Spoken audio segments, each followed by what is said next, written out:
I think it's talked about more now. When I was younger, I had semi-realistic video games, pretty realistic video games that I played when I was little. They put me in a four-cylinder race car against 116 cars at age 14. I'd never driven a car before in my life.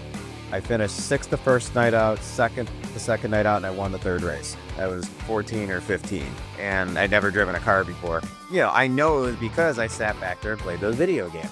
Now it's like, I work with TJ Majors, and it's like the study session of like, okay, you gotta do this, you gotta do that. And, it's got all these hands on it now where people are really trying to craft this into, this delicate tool that we're using to try to practice for these races. And it helps, it helps a ton. Even when you go to it, like we went to Phoenix last year for the first time. It sounds silly, but it probably would have taken me a lap or two just to learn the in and outs of the pits and stuff. And that's all time and practice and laps on your engine. And you only got 45 minutes. So even the basic stuff like that helps. But then just learning the track and the braking points and seeing everything. But to this day, and since I was little, I have a video game. It's called NASCAR 2003.